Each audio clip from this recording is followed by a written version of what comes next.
Direction maintenant Parçay-sur-Sarthe pour The Artistic Red Dot. Je reçois Eric Dos Santos. Bonsoir.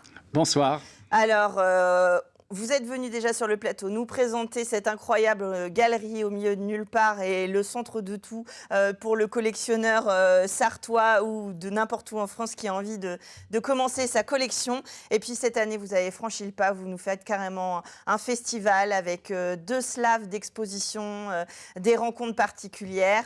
Ça veut dire que les artistes et le public, les collectionneurs sont au rendez-vous de ce projet? Ça veut dire ça. Et la petite histoire, c'est vrai qu'on n'est que dans la 2e année. Donc, j'aime dire que je suis un jeune galeriste, encore un gamin par rapport à mes pairs. Et la première année a bien fonctionné. Je dirais presque très bien fonctionné par rapport aux conditions, puisque c'est en rendez-vous privé, on est au milieu des bois, j'étais pas galeriste et j'étais pas connu en tant que tel, donc on partait avec un certain handicap. On peut peut-être repartir sur ce storytelling dont on parle un petit peu sur les réseaux. Maintenant que ça marche, on a un petit peu le recul aussi. L'idée, c'est que vous avez fait l'acquisition d'une ancienne ferme que vous avez retapée, transformée en galerie au milieu des bois, donc une galerie au milieu de nulle part. Bon, voilà, on n'est pas très loin de Malicorne, voilà, Parçay, c'est pas non plus le pas bout trop du loin monde. de l'autoroute et de la gare TGV pour les Parisiens. Pour les Parisiens. Et le concept, c'est d'avoir créé cette galerie pour les œuvres et pour la rencontre avec ces œuvres. On prend rendez-vous avec vous et on a un rendez-vous avec ces œuvres. Disons, l'objectif, c'est vraiment d'offrir une expérience un petit peu unique. Vous savez, quand on va à l'opéra, on réserve, on se fait beau, on n'est pas en retard, parce qu'on n'a pas le droit de rentrer sinon. Et puis, c'est un moment, entre parenthèses, dans l'agenda, où on se fait plaisir à soi. Moi, j'ai l'impression que c'est des moments où on s'aime, entre guillemets. Hein, où on s'aime en couple, on s'aime soi-même. Et puis, on se dit, allez, pendant 2 heures, c'est à moi. Et puis, on éteint le téléphone, et puis c'est à nous. Donc l'objectif, c'était de ne pas faire une galerie comme les autres, parce qu'au milieu des bois, c'était très mal parti. Enfin, j'en suis même certain, vaudrait mieux pas en parler à un banquier d'ailleurs, ce type de projet.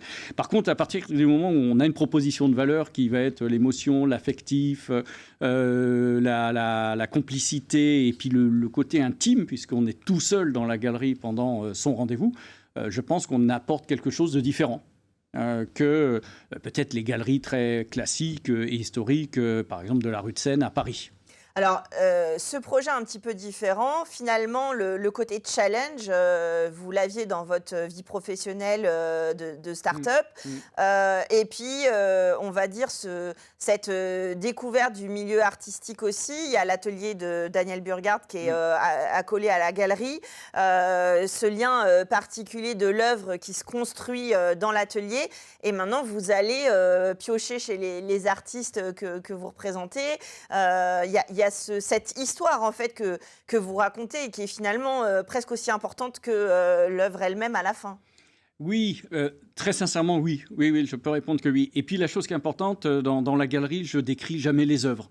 Les œuvres que vous avez derrière vous en ce moment, je ne vais pas les décrire, parce que c'est votre émotion, vous aimez, le cas échéant, vous n'aimez pas, vous allez ressentir des choses, vous allez voir des choses que l'artiste n'a peut-être pas volontairement dessinées, mais cette œuvre vous appartient, comme le disait Picasso, une œuvre appartient à celui qui la regarde.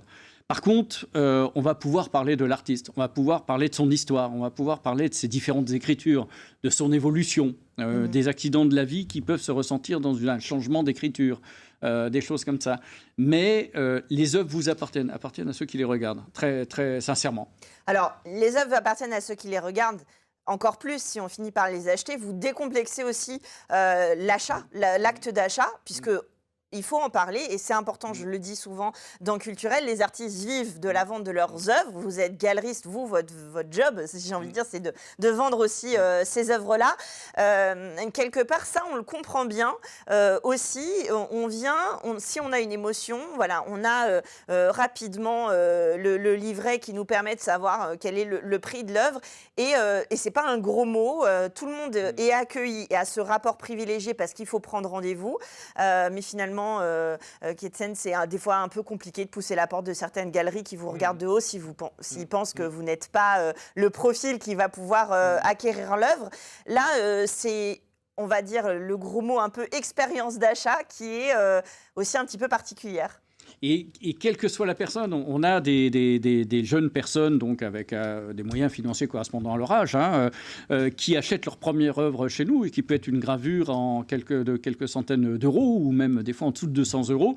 Et qui ont la même émotion qu'une personne qui va acheter des œuvres beaucoup plus grandes d'un artiste connu ou reconnu, où on ne sera pas à 100 euros, pour être très franc. Pour moi, c'est le même plaisir quand on voit cette émotion dans les yeux. Avec mon épouse, on est collectionneurs, donc on connaît ce moment où l'œuvre va nous appartenir dans quelques secondes, et de le voir dans les yeux de quelqu'un de très jeune qui achète une gravure ou de quelqu'un qui achète une œuvre conséquente ou très conséquente, je trouve que c'est la même émotion. Et c'est un moment très, très agréable pour les deux. Et puis, ça suscite des vocations autant pour celui qui se projette, qui est artiste, qui va découvrir ses pairs et qui va voilà, exprimer sa nouvelle, son instant, sa pratique du moment, comme l'acheteur en fait, on sait ce que ça vaut, c'est une galerie, donc il y a un prix aussi sur ce qui est, et ça permet voilà, comme je le disais, de décomplexer cette situation qui est parfois un peu particulière. Alors justement, ces rendez-vous, on les prend avec vous pour aller visiter, alors sans obligation d'achat non plus, puisqu'il y a différentes tranches. Et puis, vous proposez des conférences et des concerts. Vous avez eu envie de mêler là justement cette découverte des œuvres à une réflexion sur ce qu'est un collectionneur ou un autre moment de contemplation avec de la musique. C'est exactement ça. La première année, c'est plutôt bien passé, ou plus que bien. Et on s'est dit, il faut passer à la vitesse supérieure et de proposer, en fin de compte, une offre globale où, bien sûr, il y a 2 expositions, 2 opus de 17 artistes et de 18 artistes l'une après l'autre, donc sur une durée de 16 semaines, et qui vont être ponctués d'événements qu'on peut appeler culturels, qui démarrent dimanche 23 avec le vernissage du premier opus, avec Jean-Philippe Viré, qui est un contrebassiste, et son trio de jazz. Et puis on aura du lyrique, on aura une pièce de théâtre, et les fameuses conférences, une autour des collectionneurs et une autre sur qu'est-ce que c'est que cet art business par rapport à l'art-émotion. Parce que souvent, quand on parle d'art contemporain, il y a des connotations. Quand on parle de Van Gogh, on se dit oui, mais les Van Gogh, ils sont toujours dans les coffres, ils s'achètent, ils se vendent. Et puis, nous, on est plutôt sur l'émotion, on va dire la vente d'œuvres qui sont à votre mur. Vous ne vendez pas la copie qui va avec. Surtout pas, ou le mug qui va avec, ou quoi que ce soit. Ce qu'on veut, c'est que les gens soient heureux de regarder leur toile ou de caresser les sculptures qu'ils ont achetées parce qu'ils sont émus, etc. Et puis, on fait même quelque chose pour le 21 juin.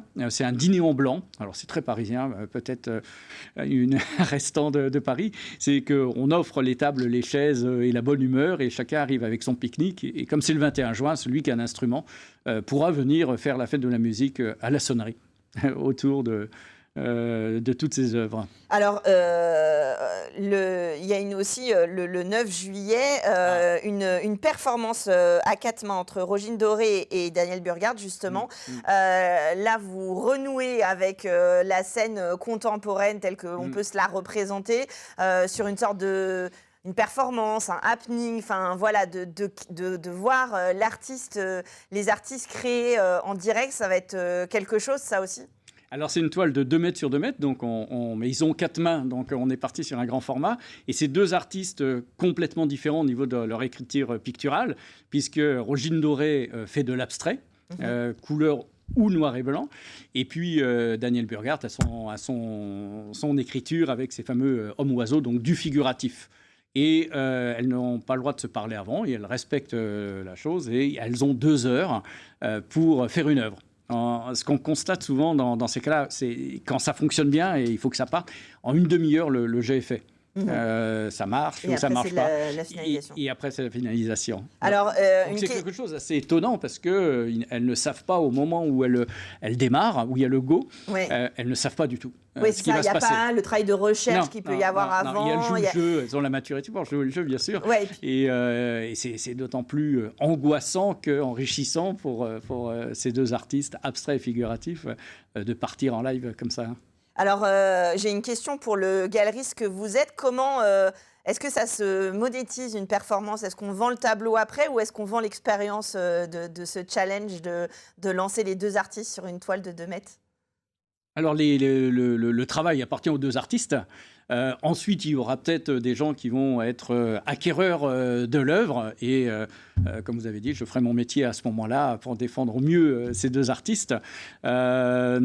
Souvent, il y a des coups de cœur parce que la personne a reçu une émotion de voir travailler l'artiste et de se dire j'emmène une toile où il y a toute cette expérience, tous ces gestes. Bon, bien sûr, il y a des captations vidéo pour mémoriser et puis historiser ce moment. Donc souvent, il y a des coups de cœur parce que la personne a reçu une émotion au moment où il y a eu ce jet de peinture avec le pinceau d'une des 2 artistes, quoi. Vous, quand vous allez dans les ateliers choisir les œuvres, est-ce que vous êtes influencé sur le moment où vous avez votre catalogue, vous savez ce que vous allez chercher?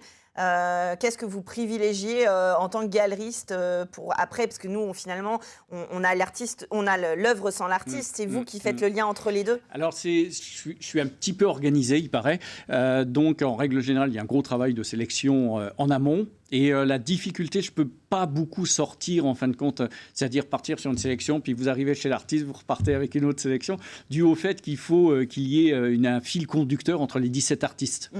Donc, je suis toujours tenu, en fin de compte, par oui, vous avez la projection votre de idée, l'ensemble votre projection et la scénarisation de l'ensemble de l'opus et de l'exposition. Mais il y a toujours 2-3 changements. Par exemple, s'il y a 15 œuvres, il y en a toujours 2-3 qui varient avant de mettre tout ça dans le camion. Puis vous êtes collectionneur vous-même, donc vous pouvez avoir vos propres coups de cœur. Oui, il peut arriver qu'on achète avant d'exposer, oui. Ouais, et directement. Que du coup, alors on les voit quand même quand vous les achetez? Vous exposez certaines de vos œuvres? On n'expose jamais les œuvres que l'on a parce que, imaginez quelqu'un qui l'achète, on serait quand même malheureux. Donc, il n'en est pas question. Par contre, voilà, les collectionneurs peuvent avoir accès à notre collection. Ouais. Ces 2 opus, justement, c'est des fils conducteurs. Vous aviez envie de mettre en regard des artistes et vous avez construit les 2 opus de cette manière-là? Alors, c'est toujours un peu difficile parce qu'en fin de compte, quand on lance un opus comme celui-là, vous mettez en contact avec des artistes. Il y en a qui ont déjà des expos pendant 2 ans. Donc, vous construisez avec eux aussi. Donc, vous ne faites pas exactement ce que vous voulez et je dirais heureusement. Et puis, le moment le plus important, donc il y a un peu de feeling. Je dirais des choses qui ne sont peut-être pas intellectualisables, mais un feeling entre les artistes. Et après, le moment le plus sympa, c'est quand toutes les œuvres sont déballées et qu'elles sont, vous avez 220, 250 œuvres qui sont déballées au sol, et puis que vous commencez à créer, à distribuer, à mettre, à remettre. Et en règle générale, ça prend très peu de temps, 2 jours, c'est décidé, quoi. Et puis ça, c'est justement là où vous intervenez, puisque c'est pas avec les artistes que vous accrochez, et évidemment pas avec le public. Donc finalement, c'est votre moment à vous aussi, votre dialogue avec les œuvres et comment vous allez les présenter. C'est un peu des bébés qu'on reçoit, 220, ça en fait beaucoup quand même, ça fait une très très grosse nurserie. Et puis on les apprivoise. Et puis, on commence à leur dire bonjour le matin, en disant je t'accrocherai ce soir, etc., nettoyer aux pieds, etc. Ouais. Je trouve que c'est un travail extrêmement, extrêmement intéressant. Et puis après, il faut les accrocher. Là, c'est un travail plus musculaire. Il faut de toute façon que vous ayez, vous aussi, votre relation avec ces œuvres pour orienter, parce qu'il y a les collectionneurs que vous allez créer en Sarthe. Et d'ailleurs, c'est le thème de la conférence du 24 mai, de l'achat d'une première œuvre à une collection.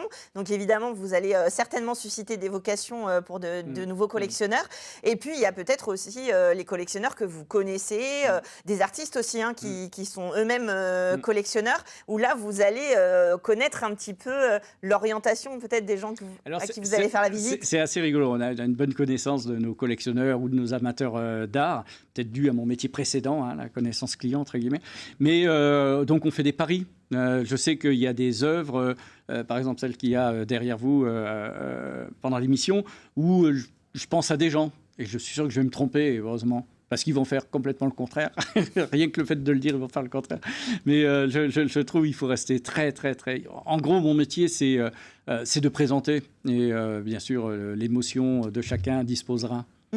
Et on peut penser à voilà, des choses, et puis ça ne se passe pas toujours comme on le veut. Mais heureusement, hein, je suis sûr que vous rentrez dans la galerie le matin, vous rentrez dans la galerie le soir, vous n'allez pas du tout avoir la même émotion. Bien sûr. Parce que votre journée aura été différente. Ainsi, quoi. Ouais. Tout à fait.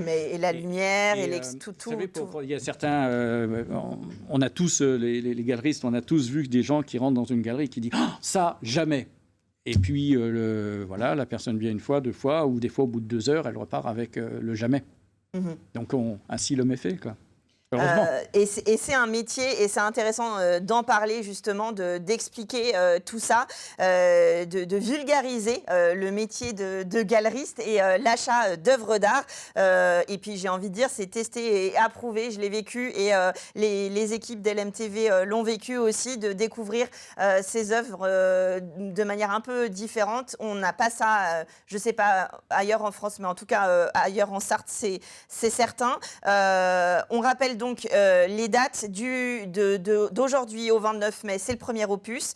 Du 8 juin au 16 juillet, le deuxième opus, avec des conférences, des concerts, la fête de la musique. On prend directement contact avec vous, c'est là que l'aventure commence. C'est ça. Donc l'idéal, c'est d'aller sur le site où on va retrouver toutes les informations sur l'opus 1, sur l'opus 2, les artistes et bien sûr les événements. Et puis ensuite, on envoie un petit mail, un SMS, faites comme vous voulez, vous appelez, de façon à réserver, ou bien pour lors d'un spectacle, ou pour votre rendez-vous privé, où vous êtes seul avec 250 œuvres. Et je peux vous accompagner ou pas, c'est vous qui décidez. Jusqu'à ce qu'on mette le petit point rouge, The Artistic Red Dot, le nom de votre galerie, pour dire que l'œuvre est réservée. C'est tout à fait ça. Donc ne tardez pas trop si vous avez envie d'accrocher une des 250 œuvres sur votre mur. À partir d'aujourd'hui et jusqu'au 16 juillet, vous allez profiter des œuvres à Parçay-sur-Sarthe, The Artistic Red Dot. Merci Éric Dos Santos d'être venu nous les présenter, et nous serons au rendez-vous. Et puis nous, on se retrouve la semaine prochaine à 19h pour Culturel.